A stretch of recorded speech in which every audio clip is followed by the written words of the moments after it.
Hey folks, what's up? So first off, yes, I am being accompanied by my special co-host here, Keef Cross, one of the best to ever do it, and we are going to be talking about casting for one of your favorite group of superpowered beings, mutants who are trying to protect a world that hates them. I mean, we can kind of associate with that this day and age, unfortunately. But we're we talk about that, and we're gonna be having some fun. And I'm dying to see who Keith has cast in some of these roles. Keith, are you ready, sir? Hell yeah, man. All Been right, ready for this. Been waiting for this. that's what I'm talking about, folks. Let's have some fun and let's go.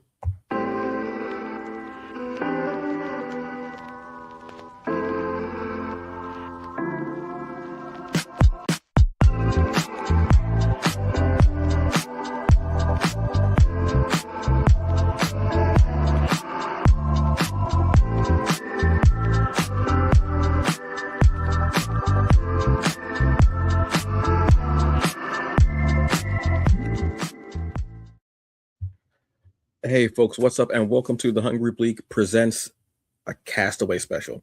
Basically, what this is I had to have Keith on. Keith, and first off, he's one of the best writers, best artists out there, one of the most dynamic individuals possible. This man's mind is multi-layered, multi-tiered, multi-dimensional, multifaceted, all of the motives that you can possibly deal with. And I just love the fact he's been talking about the X-Men for a while now. I've been thinking about the X-Men. I want to get back into reading the comics. And sometimes he'll cast people in roles and I go, was not thinking about that. So I had to have him on so we can have a castaway. Basically, what this is we are going to be, well, actually more Keith is going to be casting the X-Men movie with the original 5 X-Men, Professor X, Magneto, and then I'm going to have 2 bonus questions for Keith. He has not heard them yet, but I want to know what his thoughts are going to be on these particular characters. But I got to ask Keith, how are you doing today? I'm doing well, man. I've been looking forward to this.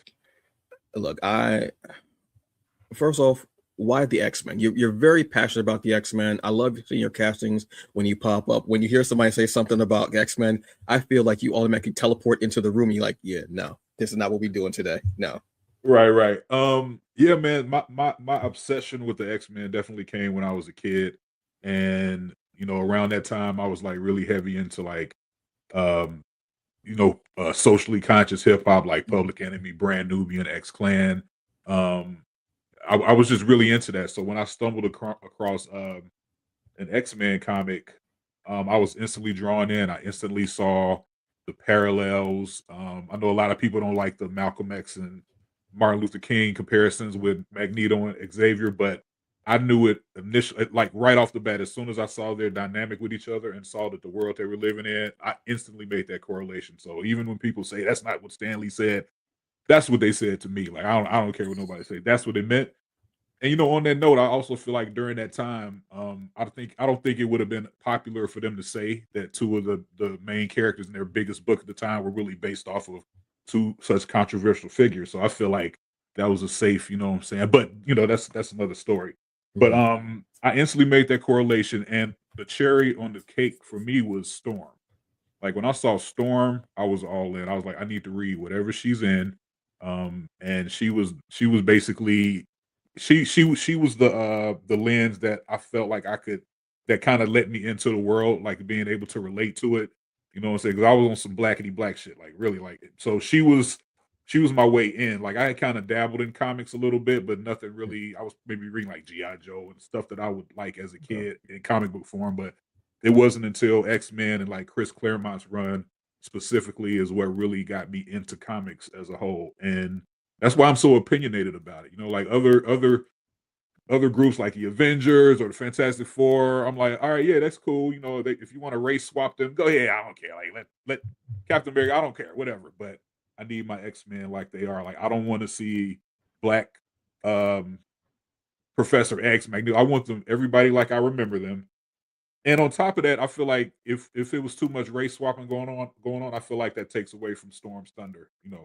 No pun intended. But I feel like Thank her you. being the only black woman with the white hair, the blue eyes, it just made her that much more unique. But if like everybody's black, then it's like, okay, she kind of No, but that's neither here nor there. But no, I think that's a great point because that actually diminishes not just Storm, but then all of the giant size X-Men issue 1, where it was Storm, it was Right.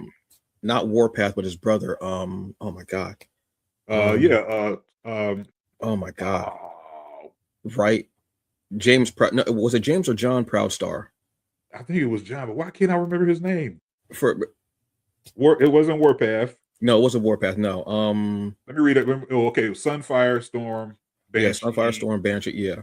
So it was like a more like a That's more like United Nations team. exactly. Like when they came on, and that's where just I think that's where a lot of us, as far as like our age demographic and such like that, really got into the X-Men too, because seeing that cover is wild. I can remember it in my head. We all know that cover in our heads. It was one of the most beautiful things possible. And it was when the team really started, like, I feel like getting way more momentum and it started striking our imaginations more. Not that the original 5 didn't, but they weren't hitting like that team was. Right. Until we got X Factor, but that's a whole other topic on another day, which I love to dive into because I just remember X Factor, Archangel, those wings, and I remember Madeline Pryor. Ooh, yeah. All those images are burned in my head from being a young kid, just knowing. And I was like, I asked my cousin, I was like, who are they? And he said X Factor. I said, who are X Factor? He's like, oh, they're the original 5 and they're hunting. I was like, wait, what? It was too much for brother, too much for mother. But Keith, we're going to get started with it. Cast away the X-Men. We're going to start with Professor X, Charles Xavier. Okay. Who do you got? Okay, so I actually had a few people. At first I was thinking Christoph Waltz. Then I was thinking, it was okay. So I have a little list. Okay, so these are not the guys I picked, but just to narrow it down: Christoph Waltz, Bryan Cranston, and Daniel Craig. But I ended up on Mark Strong, and I was trying to stay away from everybody because he's pretty much in everybody's pick for Professor X. Like no matter what list you look at, he's going to be in at least one of them. Mm-hmm. So, but he's just got like everybody that I named is definitely capable. So at that point, you got to narrow down who looks like him the most to me. You know what I'm saying? And I've never seen this man with hair my whole life, so I've just got this image of him burned in my head. It's just that's the quintessential guy. Even John McAvoy, I think his name was, like he was great, but it's just something about Mark Strong's just his presence. I feel like he says a lot without him necessarily needing to speak, and we know that Professor X might not speak all the time except if it's telepathically. So he has that type of face that can convey whatever he's saying telepathically through the camera. So that's my pick for Xavier. This pick definitely shows that because this pick is speaking and there are no words to it. Exactly. Mark Strong, I think, he's like the next one. Love Patrick Stewart, obviously, so many reasons. That guy's he's just been there. He's been in space and he has led this group. James to McAvoy, to step into that role too, as a young one is very difficult, especially up against Sir Patrick, excuse me, which is amazing. But Mark Strong has the chops. He has that intensity as well, but he also can be very soft spoken when he needs to be, but still have that authority underneath it. Yes, him having those conversations with Magnus, Eric Lencher, Magneto, I think would be tremendous. I would. That's the one that you said that interested me. I mean, aside from Daniel Craig, because I'm wondering what that was like. Christoph Waltz. Yeah, did not see that. Yeah, and I think the only reason I didn't go with him is because I don't know, man. His face, there's something very kind about his face and very like welcoming, almost like a father or your grandfather. And we know that Xavier can go both ways. You know what I'm saying? Like, so I wanted somebody that, but Christoph Waltz, I mean, think about Inglourious Basterds. Like he's capable, but it's just something about, it's just Mark Strong has just got the, like I said, any of them guys I picked would nail it. But I'm just, just going visually, I just got to go with Mark. But Christoph is, I wouldn't be mad at any of those choices. Bryan Cranston too, which I like that choice. That's one I wouldn't think about. But all the actors you said, yeah, they got the chops. I mean, they've obviously proved that they're great actors. I mean, that's not even a thing. But yeah, you do have to go down with looks. And yeah, I'm trying to legitimately think, have I ever seen Mark Strong with hair? And I think if I did see him with hair, it was like a toupee or like a wig or something like that for the movie. And even if you look up even if you look up old pictures of him, like when I was digging for pictures, like even when he was young, he was bald. Right. You know what I'm saying? And the thing about and speaking of Bryan Cranston, I think the main reason I didn't go with him is because I think him being bald would be too distracting. I'll be thinking him as Heisenberg the whole time. Like it'd just be too much thinking about Breaking Bad if he's bald. Yeah, I think his face doesn't convey it either. I Right. think that I think it's because with Christoph and with Craig, their jaws. Yeah, they got Something the about their strong jaw is a little too square, maybe. But I'm not sure how to actually say it, but it's like there's something about their jaw. Their jawline is very strong. It doesn't fit Xavier for some reason. Yeah, I feel I like don't know if that makes Xavier any should have sense. a certain sleekness about him. Yeah, yeah, like that. All right, so we've got the leader of the school, the headmaster. Now we got to get into the students for this one. So first off, we're going with Cyclops, Scott Summers. Okay. So who I picked did you have and who didn't you have? Like who were ones that you thought about, but then you said, no, that's not it. Really, I didn't really think a whole lot about Cyclops. He's not one of my favorite characters. I respect him though, but it's just one of those things where first of all, his face is usually covered up. So he's like kind of like Batman. Whoever plays him has to have like that strong mouth or that strong because this is all the emotions are going to be conveyed right in this area. So it was a very short list for him. I wasn't really in love with James Marsden. Is that his name? Yes, James Marsden. Yep. Yeah, he was cool, but he was also underdeveloped, so we didn't really get to see what he was capable of. But it's just one of the things. You get a good-looking white boy, put a visor on him, and how can you really go wrong? But I know it's deeper than that. I'm just kidding. But it's kind of kidding.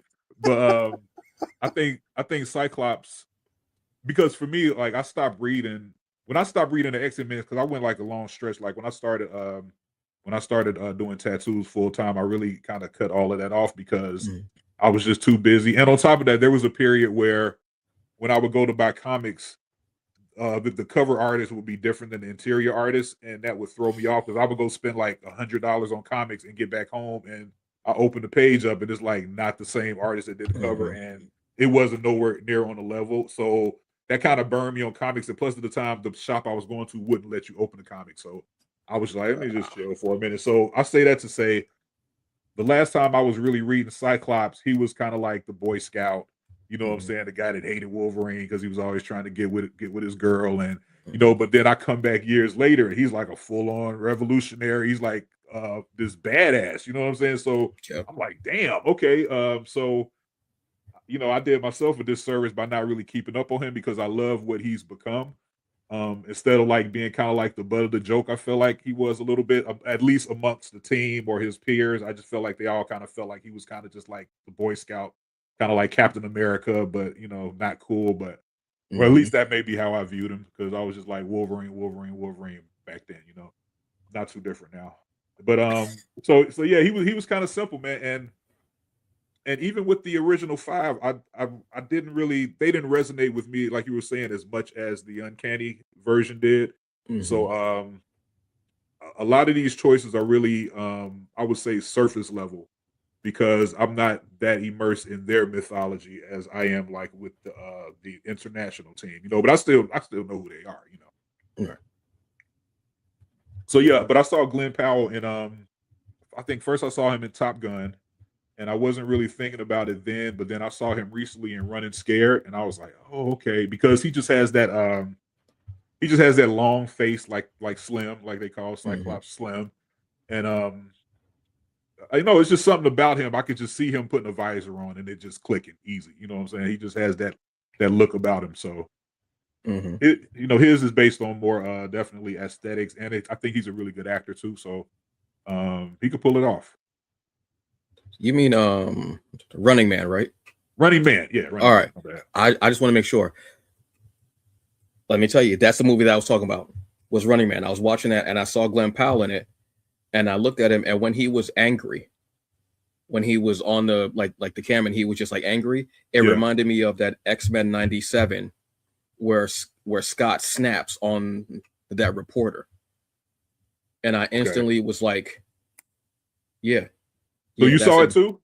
Yes. Okay. Yeah. All right. So I'm not alone. So that was when I saw him, because I was watching, I was like, okay. And I haven't watched a lot of Glenn Powell movies. But I wanted to see Running Man. I wanted to see what they did with this. Edgar Wright, I wanted to see that. And I'm like watching. And the minute I saw him like getting angry, but also speaking. Yeah. And him that anger. And I was like, that's Cyclops right there. Yeah, that's absolutely. Dead Cyclops. So that's why when that picture came up, I was like, I'm mad, but I'm mad in a good way because of what you saw. Yeah, and I was like, that's it, because I want that Cyclops to be the guy who can speak, and he's very like strategic and everything. But when you get him mad, he can give it to you.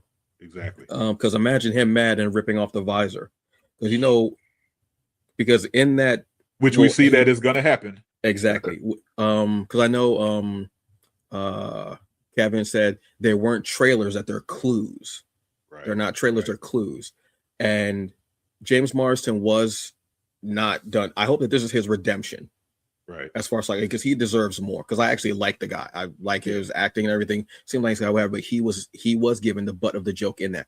He did not, or excuse me, they didn't do Cyclops a disservice at all, because it was more focused on Wolverine Logan. Yeah. Obviously. But seeing him in the classic, like, Jim Lee, X-Men 97, like that suit, which I absolutely love.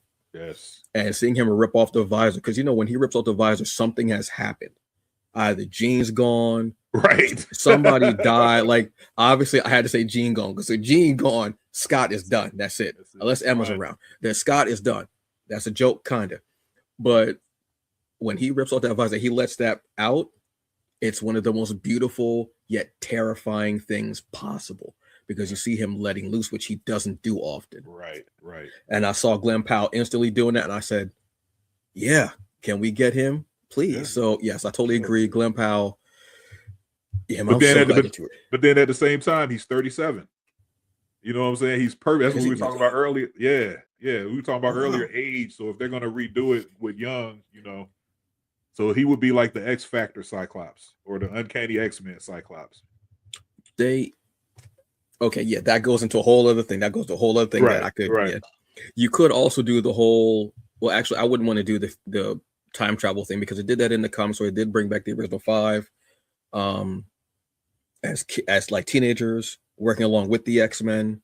I don't know how that would work out, but Glenn Powell, yeah, I'm here for it. So if we're going to talk about Cyclops, we obviously have to talk about Marvel Girl Jean Grey. Right. So my pick was Emma Stone. I don't think I ever would have picked her until I just saw her in Begonia. Okay. And she was very, I don't know, man. It's just something, her eyes, because I'm a very visual person. Like, I'm looking at everything kind of like how artists would, like, just, what does she convey to me visually? I already know she's a capable actress. So when you got that out of, she's capable, she already got red hair, fine. But her eyes, man, and it's just something about telepaths. I just feel like their eyes should be kind of otherworldly, you know what I'm saying, to just convey it, or just to make it believable. Like, just in Begonia, like, have you seen it? No, I haven't seen it yet. Okay. I can't. I don't think I can hear you. Oh, can you hear me? Yeah, you think he went out again? Did I? Seriously? But anyway, like in Begonia, I don't want to give the plot away, but she just, whatever they were accusing her of being, because I'm just going to tell you what the synopsis. So Begonia is about basically these guys who kidnap this woman because they believe that she's an alien that's trying to conquer Earth. And the thing with the audience is, you're trying to figure out, is she or isn't she? But the thing about her is, they tortured her, not really bad, but they kind of harassed her, and they kind of kept her chained up, and they tortured her to the point where she started to look like an alien, and it started to be like, she might be, but then again, she might not be. Who knows? But it was all in her eyes, and her eyes just gave this performance to me that I feel like, um, she could just nail Jean.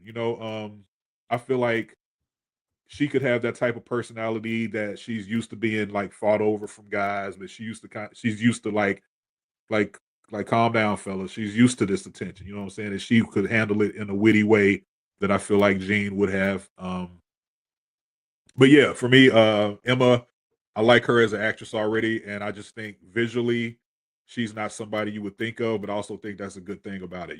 She's just not pretty just for pretty's sake. She's also she looks very capable, that she could lead the team if she needed to. She could be the Phoenix if it came down to it. I just get that from her. Even though I love Famke from the original, I loved her. I think she was a great Jean. But yeah, Emma for me, man. All right. Are you able to hear me Still now? can hear you.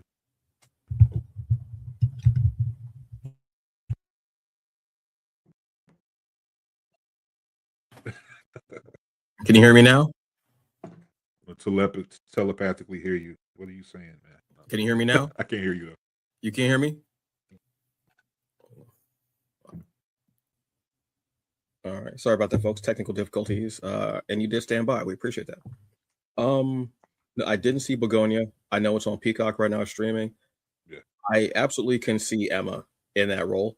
You know what the other thing is, and I'm not trying to be funny about this, but Jean Grey does a lot of posing, not just her facial expression, but her posing, because she's not only a telepath, but she's also uh, telekinetic.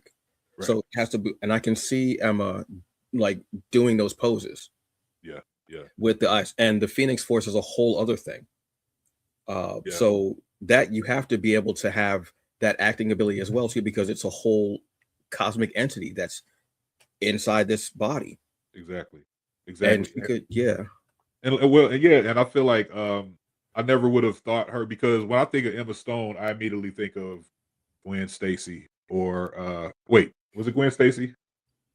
I want to say yes. And Amazing Spider-Man. Yeah, was it her? I feel like it was her. Yeah. Or her in Superbad. You know what I'm saying? Like I always think of her in like these comedic roles. So if I hadn't saw Begonia, I probably wouldn't have thought her, because I was like, oh, she's really good. Like she really like came with it. So I know now that I know she's capable of like bringing that drama. But I feel like if she were to be announced, it would be like a lot of blowback on it. Like, what? Emma Stone? Because I think she just kind of makes people in the mindset of comedy. And I think she's a very good comedic actress, but she can definitely do both. So yeah. Yeah, I think I saw there was somebody else that they were trying that like people were saying that they were trying to like fan cast. Well, I forgot who it was. Was it the girl from Game of Thrones? I know she was definitely she was Jean Grey in one movie, Yeah, right? yeah, she's been her. Okay. She did a good for what those movies were. I enjoyed her Jean Grey. I did too. Because those movies were, I mean, there was a lot going on, and they just like played hacky sack with the timeline however they felt like it. I mean, let's be real. They did. So I can see that, because there were certain actors in there that I was like, oh, I love them in this role, this role, this role, this role. Right. Certain people I would not have cast, but that's me. But I did like her, because I know that they were saying, oh, we'll bring her back because she's younger. Right. You know, she's in her maybe mid-20s, I want to say, possibly. Yeah, I think she's about to be Lara Croft too. Yes, yeah, for Amazon Prime. Yeah, they've got that series going. She looks the part too. She looks good. Dead looks the part. All right, so we've got through the power couple of the X-Men. So let's get to the money part of it. I think he might actually be richer than Professor X. I think he might be. And this is Angel, Warren Worthington III. Yes. Okay, so I picked Jacob Elordi. I think that's how you pronounce it. Yeah. Yeah. So because at first, okay, so first of all, I will say my first choice for Angel has always been Alexander Skarsgård, because I just felt like, like if you've seen like him in True Blood or just any of his movies, like he just has that rich guy air about him.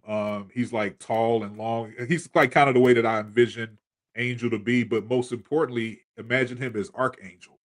You know what I'm saying? Just imagine Eric Northman as Archangel. You know what I'm saying? Just that whole he's just got that like that gangly, like that something about his body movement and just the way he moves and his like disposition. I think would be an ill Archangel. But The whole so brooding but then I mentality and the way he yeah. stands, he's got that kind of like, even though with the blonde hair, he's got that dark intensity to him. Yeah, like if he Yeah, I looks definitely down, think like so. it's like really, you know. Yes. So I was like, he would be perfect on either one, but he's almost 50 years old, Yeah. so like that's not going to play. So I had to think younger. So I thought of somebody I thought that would also kind of be physically look like an angel, physically look like a rich prick. You know what I'm saying? Physically look like he could be an intimidating archangel. You know, and I thought of Jacob, especially. I already liked him. I can't say I liked him in Euphoria because he was a menace in that show, but I saw him in Frankenstein. I thought he was really good.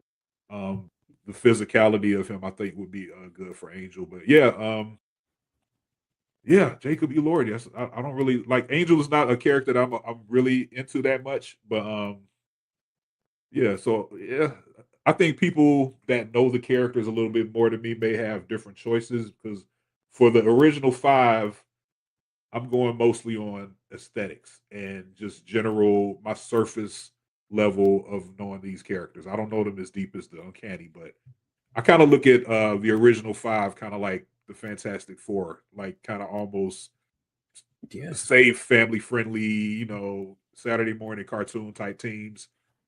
X-Men with a little more edge, you know what I'm saying, but still not dangerous like the 80s X-Men, you know. I But yeah, definitely I'd can like him. see I think he'd this. be a good pick. I definitely see this. I like him in Euphoria because of how his character is. Like, I love how everyone is kind of so different in that show, Yeah. but they're all just a mess. And Yes. I can't think of anybody who does anything right in that show. They all make the worst decisions possible, which I guess makes sense because they're all supposed to be teenagers. So that's when you make all the worst Oh decisions man. possible. The worst decisions you could ever Yeah. make. But he had, I forgot what episode it was. There was an episode where he was speaking and I wanted him as Batman Ooh, because he was playing because he was like having that air of like being, real. He was having, yeah. I forget who he was having a conversation with.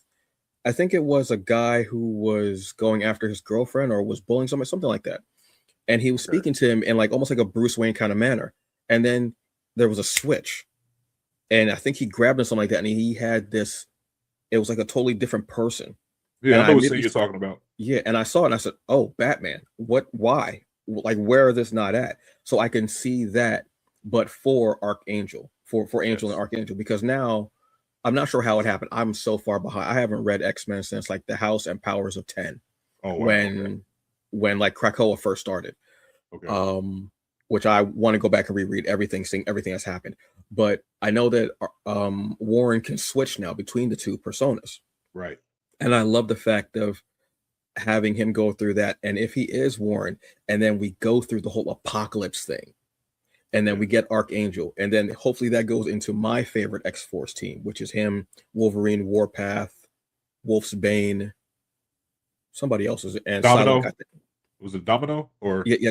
I think Domino ends up joining the team, but I'm not sure she's with the team just yet. okay. Because this is the team where I think Professor X is dead, or at least he's Okay. faked his death. I don't know which one it is. And Right. Cyclops goes to Logan and he tells him, "I want you to put together a team of hunters and killers." Right. And Logan's like, "I wasn't expecting this from you because you're the Boy Scout." He's like, "Yeah, well, I'm done with all that now. I'm done." Exactly. Exactly. That kind of cemented my love for Cyclops. I was like, "Oh," Yeah. for him to And I say, think "I that's where want I picked this." it. And I think that's where I picked it back up around that time. I was like, "Oh, what's up, Scott? You good?" Because reading that, because I love Warpath, because I love this brother. So I love that family, and I love the indigenous, and I love the fact that we got Proud Star in The Gifted. Yeah. Yeah. That They Fox did is him, and they did him good in that too. That was a decent show. that was such a great portrayal. He was my favorite character. I wanted a show with him, so Yeah. I would love him as Warren Worthington, and I can see him with the harness and being in the meetings Yeah. and the wings, and then Yeah. switching. Damn, I was not thinking about him, but yeah, I was actually Yeah. thinking about somebody else that you have on this list. And I was like, oh, that person would be actually good for that. But yeah, Okay. Okay. definitely. So now we got to get to the lovable, huggable, just one of the most dearest ones that we can think of as far as the X-Men, and that is Beast Henry Hank McCoy. Okay, yeah. So for Henry, I picked this guy named I don't know if I'm saying it right, but Decree Montgomery, and you may have seen him. I mean, you've probably seen him in a lot of stuff. He's been in Breaking Bad. He was in Civil War. Yes, yes, yes. He was in a Begonia, wasn't he? He was in Begonia, He's a yes. Begonia too. Yes. And so yeah, so this guy, I really like him. Everything he's in, he kind of disturbs me, or he just kind of like makes me on edge because he has this innocence about his delivery or his face, like he has a baby face almost, but the things he says are just so kind of terrifying sometimes. That has nothing to do with Hank McCoy, of course, but physically, I like him because he has kind of like, I don't mean to say he has like a primate face, but he has kind of like a primitive type face. So I'm thinking about Beast before he's blue, like before while he's Yes. human. So if this guy is going to be the precursor to Beast, I feel like this is it's easier to see the transition because he already has this kind of face that's kind of like Neanderthalish or even better deliverancy. I don't know if that's I don't know. I don't know what I'm trying to say, but I there's know what you're something trying to say, about but that one kind of scared me. I ain't even gonna lie. right, right. So I'm like, is he good for Hank? But it's more about the contradiction of his looks versus how he speaks and what he says, Yes. which I think is a core aspect of Beast. You know what I'm saying? Mm-hmm. So I think he already embodied that without the blue fur. So I think he would nail it. And surprisingly, when I was looking him up, like he's on a lot of people's list as Beast. So I was like, oh, okay. So other people see it too. I could definitely see him in there, in the suit, in the lab coat, speaking, because he does have that way about him. Phenomenal actor. I mean, Yeah. I have to watch him in Killers of the Flower Moon. Yeah, me Because too. I I heard he was know good that. in that. Yeah, I know that he's big. I haven't ever heard of somebody saying I don't like him in this role. Right. And he's like been progressing the last few years and just getting bigger role, but people still really don't know his name. But when you see him, you go, okay, I know this guy, and he's good.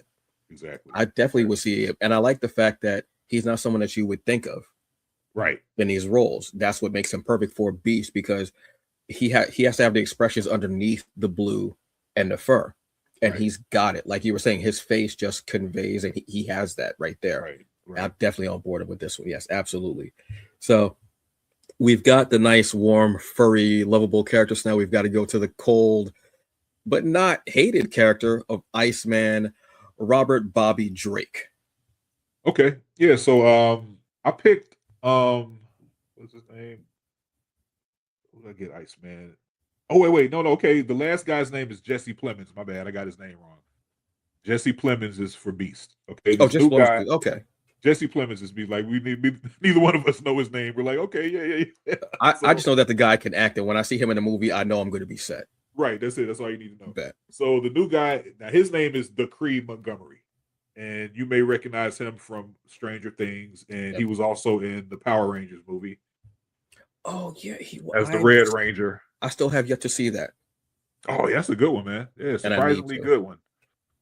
But yeah, so yeah, I chose him for Bobby Drake. Bobby is probably, I know the least about him out of all the X-Men. I know that when I think about him in the same way I think of Johnny Storm, just as far as just being young and like kind of brash, or just like, or I feel like he's like the Beast Boy to Cyborg as like he was to Beast. You know, like just that kind of happy-go-lucky dynamic versus the big, strong, tough guy. So, actually, this guy, I don't know. I think he's a great actor. First of all, like when I saw him in Stranger Things, I was like, yeah, this dude he's going to be a star. I've never seen him in anything else, but I feel like he's going to blow up after this. And I don't think he really has, but I think he's a really good actor.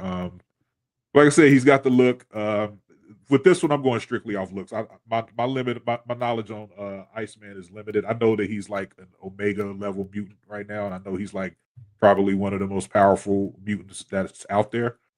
But if we're just going on looks, that's who I picked for looks alone. So sorry, Drake, I don't know a whole lot about you, man.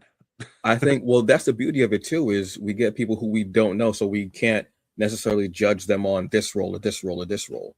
Right, like that's the beauty of it, to bring somebody into these bigger roles. Yeah, I see him Yeah, as like that fantastic for like a Human Torch, like kind of almost like that young like comic relief character. Right. Or I could see him and like Beast going at it, Right. and having those little moments, because you got to figure these are still going to be young, and they're in essence, and I know, whatever we want to say about the X-Men, they are child soldiers. Let's be honest, they are child soldiers. Um, they're each a weapon, with the abilities that they have, and Iceman is incredibly powerful. And I love how over the years with the X-Men, with the way our minds work and everything like that, we started thinking about what are the scientific applications of these powers. Not just, hey, it looks cool, but what can you do Right. when you learn to use their powers? When you learn about condensation, when you learn about the barometric pressure, whatever your powers like entail, like learning about that particular field and being able to apply little things like that. I think that's one of the coolest things possible. No pun intended. Sorry, folks. I really didn't mean that. Really, but being able to have, because when he first started out, he had like that snowman suit. Yeah, he's literally like a snowman when you start yeah. out, so he's come a long way. And then to be able to have the ice. And I think at one point, I'm not sure if it's now, but I know at one point, like he couldn't change back because it was his second mutation. I think he couldn't change back to flesh. He was like always ice. Because he was wearing, I think, an X Factor. Wasn't he wearing like some kind of belt that was like keeping him? He had like this wrestler style belt on around he would wear all the time, but I can't remember what he was wearing it for. I think the secondary mutation happened after that, but I know that he was wearing some type of apparatus that was helping him with his powers. But even things like that, having some type of apparatus that has to help you control your powers or use your something like that, I like that. And to have, as I think he might have been the youngest out of the original 5. I think. Yeah, he was. He was. So even that, going through that and still learning and figuring out what have you, I absolutely love that. So yeah, this is a great one. And again, I like having an actor that we don't know a lot about, right, being put into these roles because it's a fresh start. It's great, and I think that's awesome. Yeah, it's like having an informed newcomer. Like he's still a newcomer, but we know a little bit about him, so it's kind of like the best of both worlds. So now we got to get to this guy. I mean, you can't have X-Men without having this Magneto, Magnus, Eric Lencher. I forgot what his actual birth name was. Max something. I forgot, like his actual like Jewish name. And then Eric Lencher is his German name. It's Maxim. I forgot what it is. Who is your choice for this guy? I feel like this is one of the most important castings possible for this. Absolutely. Because he can go through so many different franchises or different teams. Like he can just be a villain for. So my first pick is Mads Mikkelsen. Oh, yes. Who I just think is just come on, man. Look at the guy. Like he's just a phenomenal actor. Yes. Just yes. Yeah. I mean, come on, man. Even there, he looks like he's like doing a scene for X-Men. Like he doesn't. It just the dude is awesome.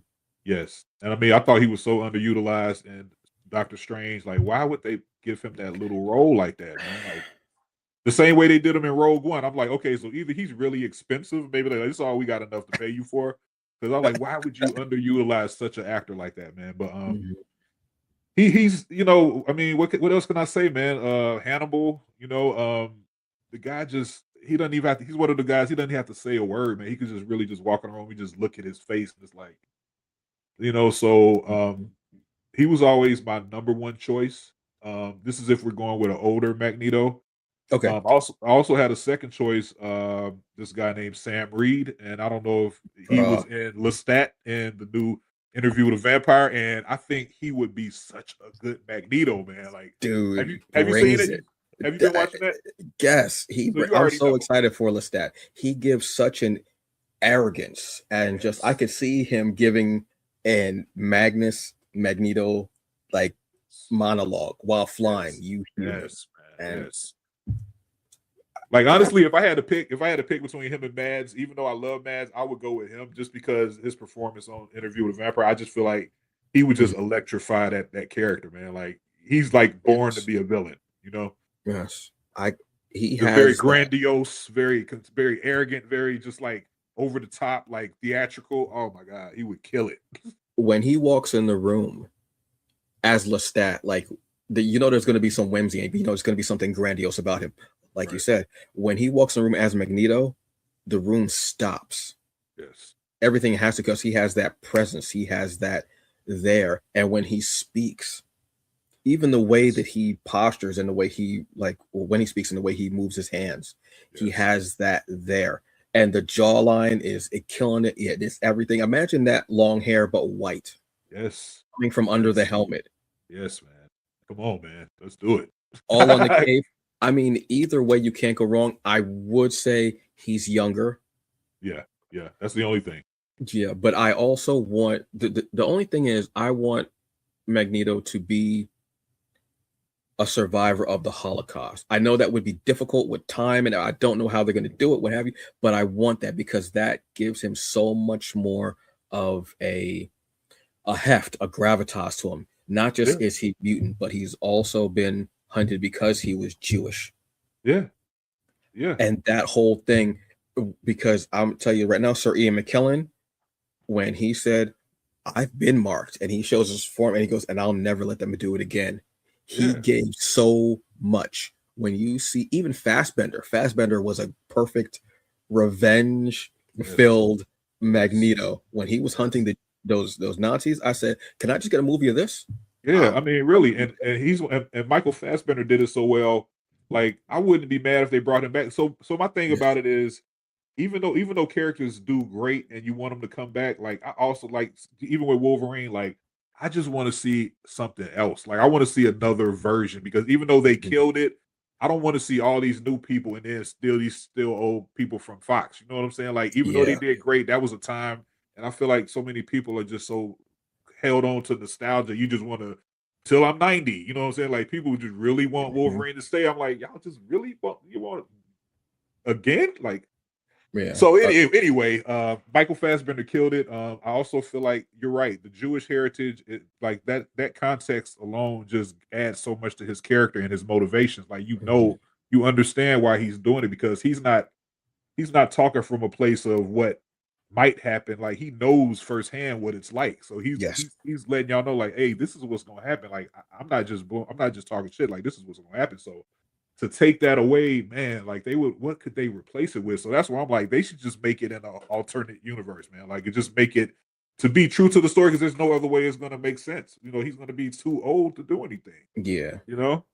Unless, I mean, there's all, because I know the different ways to use your powers. I've always thought that maybe Magneto somehow, with his magnetism and the way he was able to see blood and everything like that, somehow he's able to stay younger, not immortal, but just stay younger.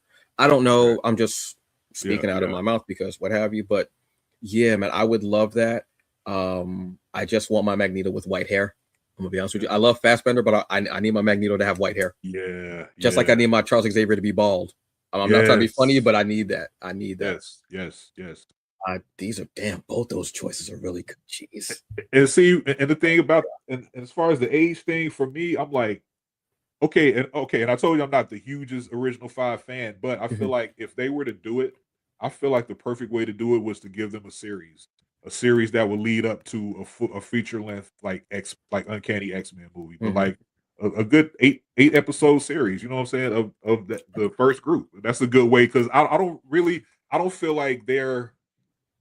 I don't know. I'm not saying they're not deserving of a feature length, but I feel like I don't know. I don't know if they could do it. I feel like a series is better for them because you could really give each character their own episode. You know what I'm saying? Really just get some really good character development. Then by the time we see them integrate with the original X-Men, we got that. But I really wish all of the X-Men would get. There's too many of them for all of them to have a series. We'll be waiting forever. I think it worked with the Avengers the first time because we had never seen anything like it before. But I think if you do it now, it might get a little tedious if we have to watch a Iceman series or a Beast series. You know what I'm saying? I don't think every character needs. There are some that can do it. It also would depend on how the character is perceived in the movies too, because you gotta like some characters, just pop off the page. You go, I would take, just like in comics. Yeah, I would love a 6-issue series of like a miniseries. This character they're going back home or whatever, something like that. I think it would depend on the character and how they're taken in by the fans. Yeah. For that, what I was thinking, honestly, before we get to the bonus round, what I was thinking is this could be the team, as X-Force, as X Factor, but then we can get like maybe a 4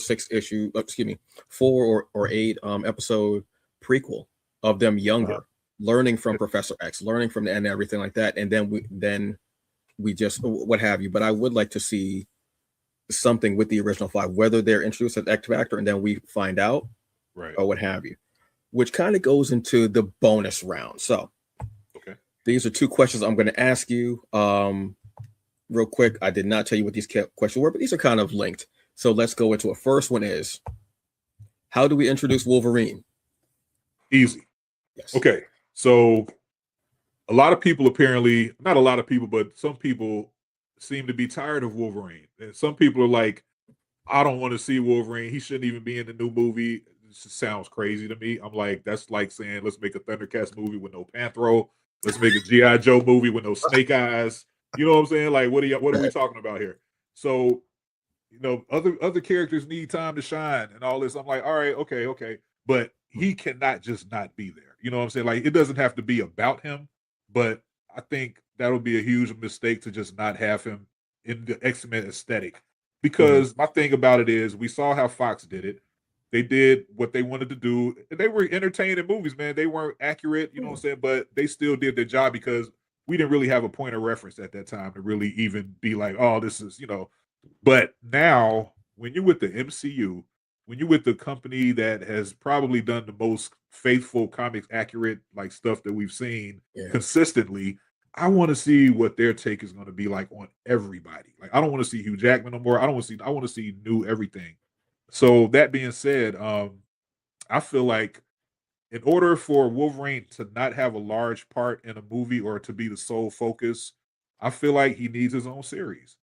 If you think about the opening to X-Men Origins Wolverine, where they go through that little montage of all the places he'd been, like he was in World War II or whatever, and he was getting captured and all this stuff. Like, each one of those little vignettes could be an episode. Like, we could really, that's one way to do it. Or you could do a whole mini series on the Weapon X project, to when he's getting abducted, because we see bits and pieces, but we never really see the whole thing play out. We never see him sitting in the bar. We never see the agents, apprehend them. We never see any of that. We just kind of see him jumping out of the thing crazy, naked, running in the snow and stuff. So that alone in itself, based on the Barry Windsor Smith Weapon X series, like that alone in itself could be an amazing miniseries, which could lead into Alpha Flight, which could lead into Xavier doing his search. You know what I'm saying? Like, that's a really great way to do it. And he's one of those characters that I feel like deserves it, even though we feel like we've seen him a million times. He has been definitely oversaturated. But, and that's another thing, like, and this is just kind of off the cuff just because I feel like saying this, but I just feel like bringing him back after Logan was a big mistake, because Logan was perfect, and I feel like to reintroduce him back with Deadpool, I feel like after Logan, we had enough time to get over it. Years had passed. Like, we're all right, it's been years, it's over with. Okay, here's a new Wolverine. All right, cool. We ain't seen Wolverine in a while. Let's see what this new guy's about. But now we got Hugh Jackman again. The movie was massively successful. Now everybody's like, more Hugh, more Hugh, more Hugh. I just feel like that's gonna make it much harder for the new guy, or harder for people to accept a new guy, because everybody just really are okay with him playing Wolverine till he's 90. I call him Geezer Rain at this time, not Wolverine, Geezer Rain. You know what I'm saying? Because I don't care. In Deadpool, he had geezer face, man. Like, I was looking at him like, damn, he's really looking old. Now, of course, it can be argued he's Wolverine. He's hundreds of years old, whatever. He could look old, but at the same time, from the time frame we've seen him, he shouldn't have aged from the first X-Men movie like that. He should still be kind of looking like that, So that's just me. Get off my soapbox on that one. But I feel like Wolverine with a series be the perfect way to introduce him, and then that way there's not that much pressure for him to be the central character in the X-Men. Okay. I had two things I wanted to see him like introduced as. Okay. One, as actually like hunting Hulk. Ooh. Because I mean, it's comics accurate. Yes. I love that idea. And we kind of saw that in Deadpool and Wolverine. The other one is how they introduced him in the Ultimate X-Men, where he was sent in by Magneto to kill the X-Men. Oh, okay. So you're talking about actually introduced. Yeah. Okay, I got you. That's how I'm thinking of it in the movies, like not having be in the first movie. and maybe be at the end like Magneto's like, so I have a job for you, and all you see is maybe a cigar or something like that, and he's like, I'm listening, bub, or like whatever, something like that, or have him hunt, or have him in a totally separate movie hunting hunting Hulk, and then you find out more about like Department H and Weapon X, and you see little things about Alpha Flight like in Canada, Right. just as an introduction to him, like in a field that you're not expecting him to be in essence. So Right. those were Right. my two ideas about how to introduce Wolverine, but not in the first movie. But I do want him to be in that because he's an integral part of the X-Men and their Yes. history and their legacy and their lore. I mean, say what you want, love him, hate him, whatever. He's woven into it so deeply. You have to have Okay. him in. Well, okay. So are you saying you? So who's in your first movie though?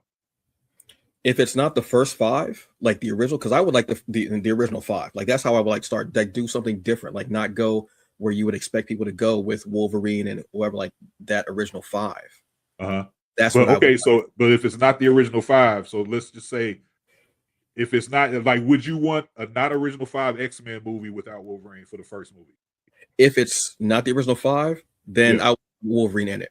But I Okay. would have it be that team where it's like Storm, like that uncanny team, Yeah, absolutely. because they Okay. were Okay. so beautiful and dope. But if you're going to do the original five, which is what I would like, don't have Wolverine in the movie unless Yeah, it's like at absolutely. the end saying, listen, or yeah, I got it. Because I thought the idea of sending him in as a double agent to kill them was so great. And then he like begins to redeem himself, what have you, or in the Hulk thing, him hunt. I would love to see that, but I don't think they're going to do like a separate Hulk movie, I think because of rights or what have you. But if you do it as Hulk versus Wolverine or something like that, I think it would be fun. All right, so I would love to see that. that's I mean, just going at it, I would think would be great. All right, so my second one, kind of linked. How do you introduce Storm? Man. This is a complicated one, I think. Or Yeah, man, because I got so much respect and reverence and I love her so much, man. That's why when people like let Jade Cardo be her, I'm like, bro, stop it. Just I please love stop it. Jade Cargill as a wrestler. She has the look, is obviously Yeah. beautiful, but she's not an actor. She's not going to Yeah. bring that.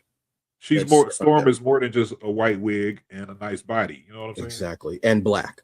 And black. She's more than that. She You know what I'm is. saying? She's been she's a queen, a goddess, an Avenger, an X-Men. She's a leader of the Morlocks.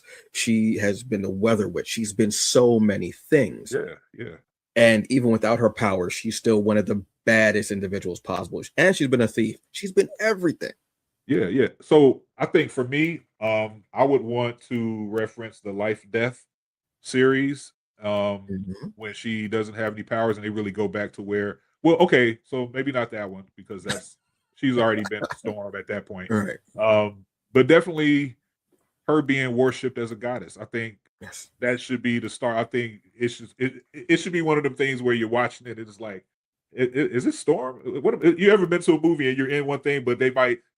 Case in point, X-Men when they started out at the Holocaust and they're like Yes. with the young Eric, and you're like, is this the X-Men? I feel like I'm watching Schindler's List or something like that type of Exactly. thing. But we're in Africa, and we see these people worshiping her. She's in the sky doing her like white eyes, just totally. And you know what I'm saying? Just seeing that before she is recruited or anything like that. I almost want to say I want to see her as a little girl when she was a thief, but I feel like that was done in X-Men Apocalypse. She wasn't a little girl, but she was young. But I Oh still yeah, yeah. think Yeah. it was kind of touched on, but it could still be touched on even further. But another character that deserves a series. You know, so I think she deserves a series. Wolverine deserves a series. Um, those two for me. Yeah, I mean, even I love Nightcrawler is my favorite character. Yeah. Nightcrawler. Yeah. But I think I like to see her, and preferably Ryan Coogler would have a hand in it because just how he handled the Dora Milaje, how he handled all the black women in Black Panther, I know he would. He needs to be in the room when they cast. Like he needs to be a Mhm. part of that process, especially with. And I hope he got that in his contract somewhere because this is Black Panther's wife one day. You know what I'm saying? He should have some Mhm. type of input on that because I Yeah. trust him like wholeheartedly with anything that comes to us. You know what I'm saying? So Yeah. yeah, I feel like she should be. I feel like it should just be, yeah, the origins from Africa. I feel like we should see that. because that also is going to reference her. Like she's a goddess. Like I'm coming amongst you guys to join your team, but 5 minutes ago these people were worshiping me. Like that's going to inform like her why she's so regal, why she carries Mhm. herself the way she does, why she could lead the X-Men because she was a literal goddess to a people. You know what I'm saying? Like I think all of that stuff is just going to give her the that context that she deserves, man. She's such an incredible character. And I love Storm, man. I love her. I was thinking of like because I actually like the thief angle because I don't think Yeah, much yeah. realize that about her, and I like the fact of seeing Storm in such a different way, and you can kind of almost introduce a little bit of Gambit too, Uh-huh. since they knew each other and is a thief. But I think I love your idea of there being whispers of this goddess that people are But worshiping so in Africa. so with the Gambit thing, but didn't that happen when she had got turned back into a kid? I think she was a kid, and then for some reason she had reverted back to a child Oh, because I did Gambit was not like know a that. full, Oh, yeah, I did Gambit was not. like a full That's grown, yeah, he was a full grown man. Like he was had his costume and everything when he met her. So that was a time where I forget how it happened, but she had reverted back to a child, and oh, she I linked didn't up know. with him. Yeah, Nah, then never mind. Never mind. No, because that's yeah. That's the only thing that would make sense. But yeah, certain things, unfortunately, because comics are wild. Certain things you got to go. Yeah, no, we're not gonna put that in the comic. We're not right, putting right. that in the movie because that don't even make no sense now. And I think But it was actually Gambit's first appearance in yeah, that comic. Yeah, yeah, because I always loved the fact that they had like this friendship yeah. between them. I always loved like their camaraderie and everything. I always thought it was cool. I don't think they ever touched enough on it in like the animated series. Like They you know did. it was there, but they didn't touch up enough on it, which I always was kind of upset.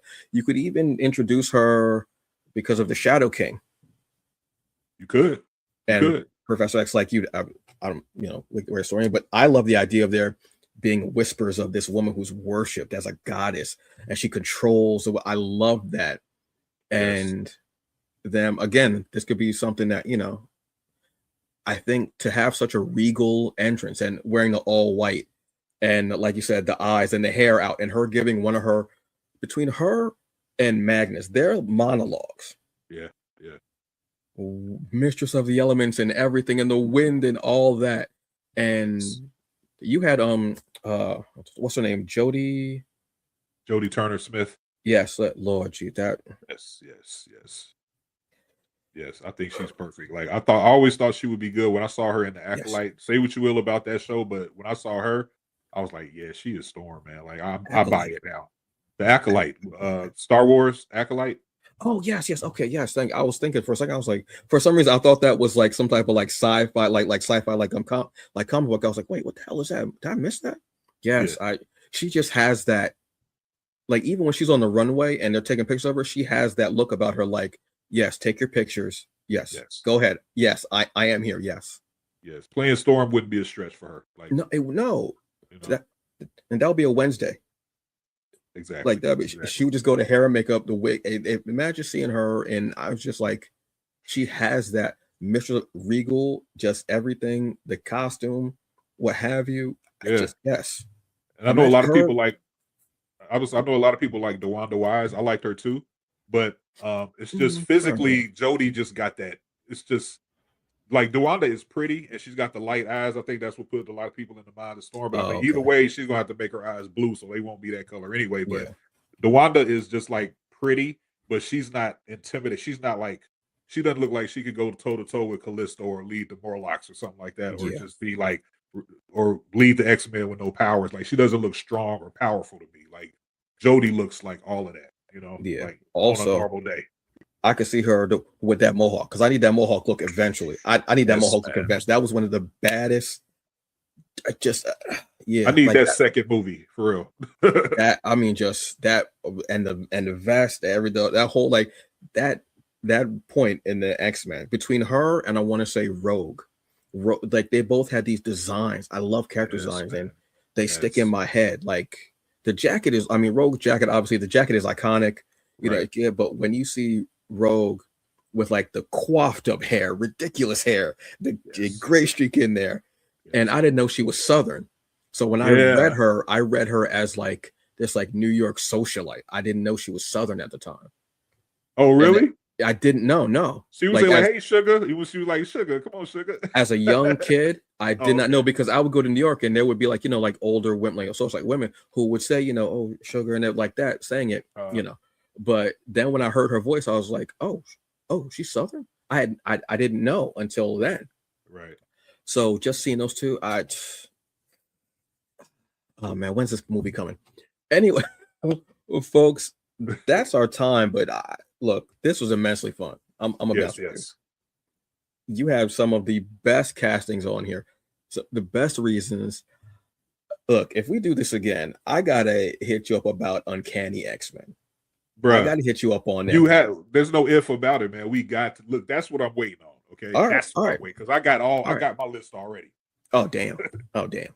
Bet, because that's the one I'm so excited to see and hear, and and I'll have a couple more bonus round questions for you as well. I'm gonna try to trip you up as a little bit more next time. These were just two characters I think are just at the heart and soul. They are cornerstones of the X-Men, obviously, and of Yeah. everything, of not just the X-Men, but of mutants Yeah. in Marvel. They just are, and they have ties to so many other teams too, so many other places between Avengers, which is obviously the MCU's biggest thing right now. But I think Right. the X-Men, done properly and correctly, having the right people in the right spots, can actually just be even bigger, bolder, better, and just beautiful. And then Honestly, just think of the cultural relevancy of what we have yes. going on right now, man. Just think about ICE Mhm, in the form of magistrates or in the form of mhm. sentinels. You know what I'm saying? Just imagine Friends if of ICE had Humanity, all sentinels. that stuff. If Donald Trump had sentinels, bruh, what the hell? You know what I'm saying? So just that Mhm, alone, just I mean, I don't think in America there's never going to be a time where the X-Men story is not relevant, but it's just hyper relevant right now, you know, because it's like it feels like everybody's under attack. And just to say this real quick, and another reason why I didn't want the X-Men to be like race swapped or anything like that is because when I read the comics and I saw like, oh, they treat white people like black people too, like they really hate mutants. Like I was like, yes, that made, and it's kind of like what's going on yes. right now. Oh, y'all killing y'all own people. Y'all really, you know what I'm saying? Really, Mhm. when white people start going after white people, then you know it's something serious, you know, because them going after us is nothing new. But Exactly, you exactly. know, That's a so Tuesday.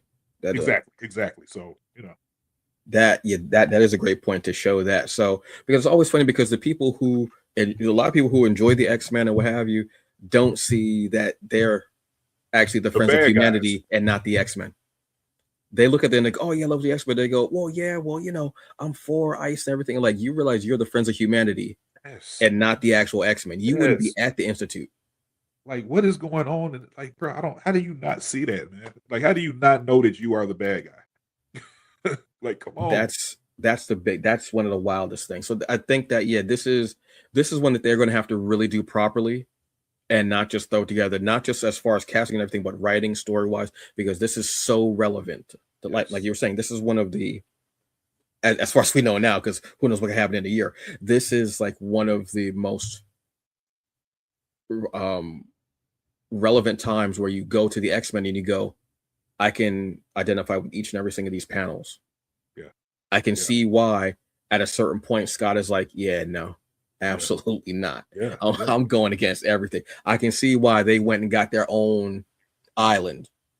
Yeah. Yeah. I can see why they started like being able to resurrect themselves. Yeah. Yeah. You can see every single time. And again, yeah, these are white people going, yeah, I don't trust them. Right. I'm not going over there. Exactly. So it Exactly. makes a lot of sense. So yeah, folks, we're going to do this again, obviously. The next one is going to be even more fun because that's a team that I think more people know about and it'll be fun. And maybe we can work X Factor into or something too.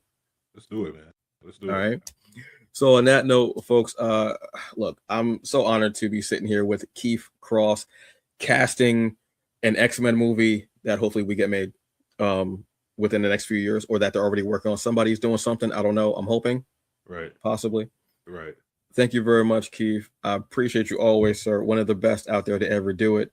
My man. Thank you, bro. I appreciate you. Bro, this has been too much fun. This has been this is too much fun to be having on a Tuesday night. I'm Right. gonna be honest Right. with you. This is too much fun. So, folks, on that note, y'all have a very good evening. Enjoy the rest of it or day because this is pre-recorded. So, whatever time, have a great day. The rest of it, whatever you're doing, drink water, take your vitamins, take your meds for whatever ailment it is.